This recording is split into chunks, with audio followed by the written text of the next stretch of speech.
Goodbye, Mr. Ford. I'll return to pry the ASC from your cold, dead hands. You still don't understand, do you, Mr. Ford?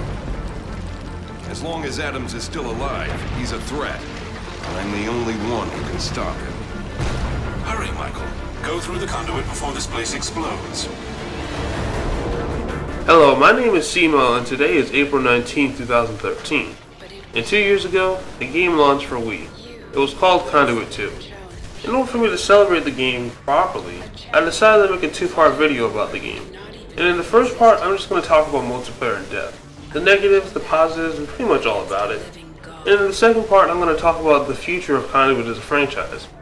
You can be sure that this review will be one that entertain you and inform you about the game.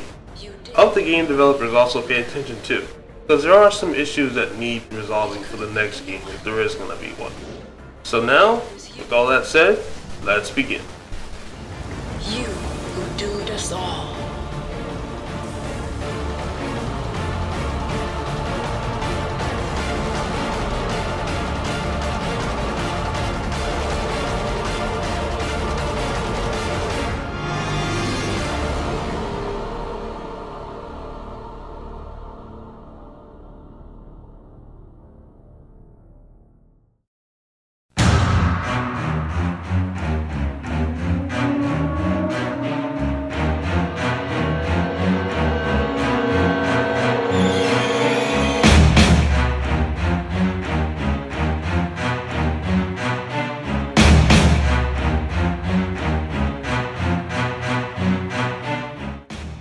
As stated before, today is April 19, 2013, and 2 years ago, Conduit 2 was dropped.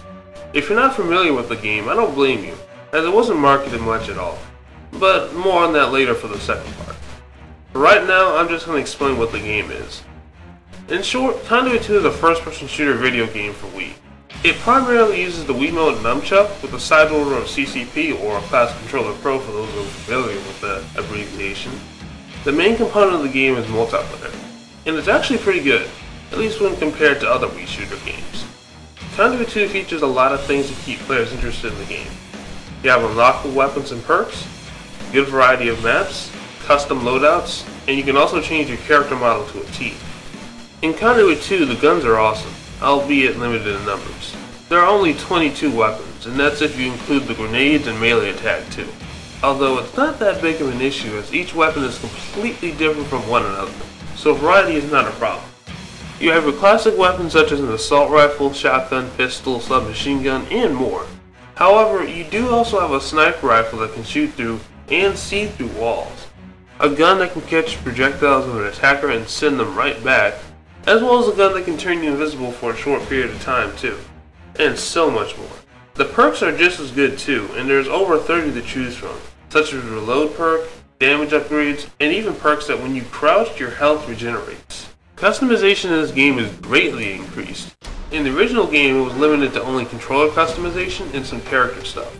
However, you now have up to 4 loadouts to change your grenade type, primary weapon, and you can also have up to 4 perks as well. You can even go without perks if you wish to, although you'll probably have a pretty tough time without them. Your character customization has been greatly expanded. You can change the primary and secondary color, just like in the original game. However, you also have different cosmetic armor pieces that you can equip too, and each body part can have its own primary and secondary color as well. And to top it all off, there are 8 character models that you can use for most of these functions. As far as the controls go, it's both awesome and horrible, depending on which control setup you use. For Wiimote players, the changes are small, only 1 or 2 options taken, and Wii Motion Plus was added for slightly better motion tracking and control. However, the players that wish to use Class Controller Pro might as well forget it, because controls are too bad for good use.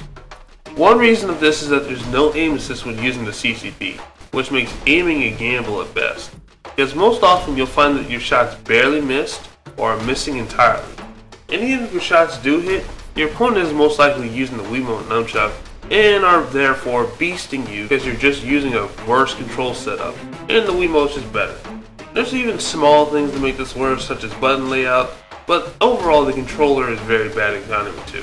And when compared to the Wiimote, it's just not even a contest. Just a terrible controller setup. Thankfully though, Wiimote is a good option, and the addition of Wiimotion Plus makes it all the better. Most controls from Conduit have not been changed, and really there never was a problem with them. However though, I would just avoid using the CCP. It's terrible. Game modes in C2 are plenty. There are 14 game modes in all, and you have your standard game modes as well, such as free-for-all, TDM, and variants and such. However, there are some unique ones, and ASC Basketball and Balloon Battle come to mind. Although these are unique and can be fun, are ultimately the ones that fall short, due to one simple reason, and some more. They require an organized team effort and just aren't very appealing to the hardcore or the casuals. And to make matters even worse, the way they have the game modes organized is bad. Instead of going to separate playlists for one game mode, such as Call of Duty or Battlefield, they have what is called Grab Bag. Pretty much a few game modes jumbled into one playlist. And that's not to say it's very bad or super bad, but it would have been nice just to be able to play Team Deathmatch when I wanted to, or Free-for-all when I wanted to, without having to play any other game modes that I really don't want to play at that time. One good thing that is in Conduit 2 is that you no longer vote for games for the next match. Because back in Conduit 1 days, everyone just voted on a map, game mode, weapon set. Or rather just streets, explosives, and a 20-minute game mode which resulted in non-stop explosive garbage. And thanks to the loadouts and the fact that you just vote on 2 separate game modes and 2 maps, solves this issue. Permanently. Also, there are hardcore playlists in this game, where mini-map and lock-on abilities are restricted. And there are 8 to 6 players depending on whether you pick free-for-all or team game modes. However, not that many people play this though, as the same for the more unique games. As far as other things that are standard like partying up and voice chat, it's either a bit lacking or just not there at all. Party functions that you see in other games are virtually non-existent, and voice chat is limited to those you add as friends or rivals. And sometimes hearing people isn't as easy as you would think. And unfortunately too, you can't even be playing with everyone online in the world, as this game is region locked. North America and European countries. Not sure why this is, although it could be due to Nintendo's policies regarding this. However, even though there is no party function, you can join your friends' game modes in progress and make private matches too. Unlike Conduit 1, where it was just simply public match for you and your friends only, Conduit 2 has the options that you can tweak to a T. Health, run speed, gravity, loadouts, and more can all be determined and adjusted to you and your friends' liking. And plus, you can set the loadouts for all players in the match too. There are many things you can do in private matches for Conduit 2. Of course though, weapon balance has to be mentioned, and for the most part, they did a great job. Popular weapons such as the Spaz 12, Phase Rifle, USP-45, and more are balanced well. The Phase Rifle is the weapon that you can shoot through and see through walls, and it is the best long-range weapon in Conduit 2. However, equally so, close-quarter performance is very lacking, and if you find yourself in a situation where you need to kill someone close by, and if you don't have the good secondary or pinpoint aiming skills, you're toast. The Spaz 12 is just the opposite. Very good in CQB, arguably the best weapon for it, but outside of a few meters, you'll need multiple shots to kill, and outside of that, none of your shots will hit. On top of that, both of these weapons have a very slow rate of fire, so if you miss, you're pretty much dead. However, even with that said, there are a few issues that I have, and not just me, a lot of people have these issues, in particular the hardcore crowd. The Scar comes to mind as one of these issues. Back in Conduit 1, this gun was a 3-burst rifle, good for those who have the skills for the headshots and can just aim well in general. However, this gun has become very good at everything, and weak at almost none. The phrase jack of all trades, master of none just ain't true here. It's more like jack of all trades, master of some. And while that doesn't sound too bad, the fact that it has little to no weaknesses means that anyone can just pick up the gun and know like they have been playing for a bit. It's quite easily the least hard gun to get a reign of terror, or rather a 20 kill streak, and requires very little skill to use right. Although I do understand the point of the Scar for people to be able to adapt to the game, and remembering that accessibility is very important for any game for players to keep playing. It's also important to consider the fact that what if this gun gets into the hands of a skilled player? What happens then? Overpowered gun. And speaking of overpowered guns,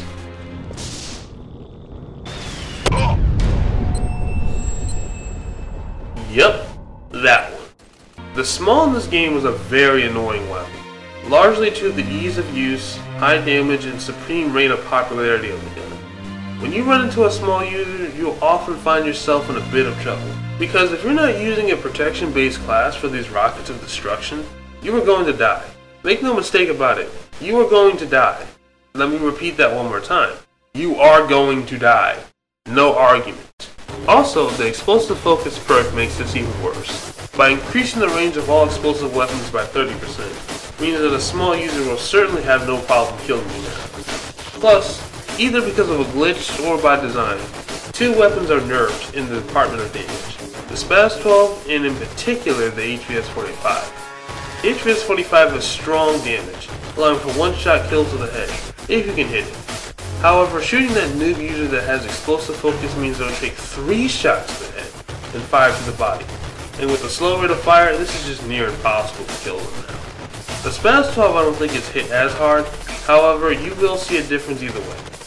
But I don't think it really matters either way, because you'll probably be dead long before you get those 5 shots off or those 2 to 3 shots that you'll need for the Spaz 12 in order to kill that small user. Also, some perks are practically useless. The helmet perk is a good concept and design.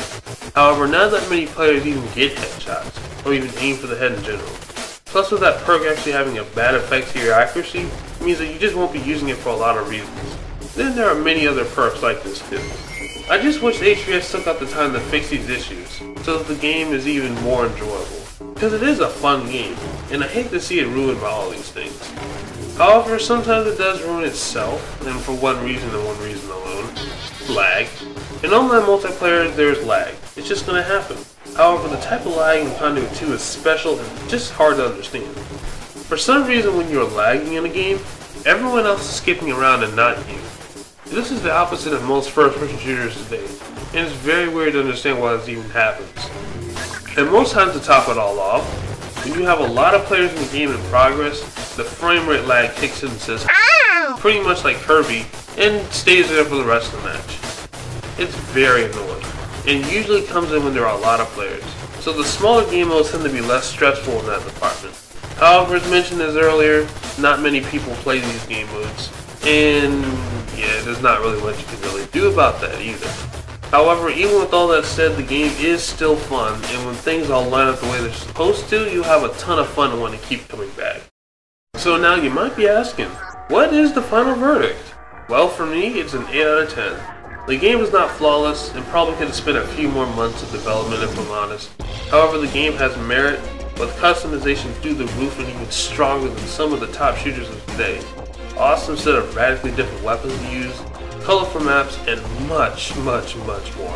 It makes it so much better than what most people expect when you just spend a few hours to days with Conduit 2.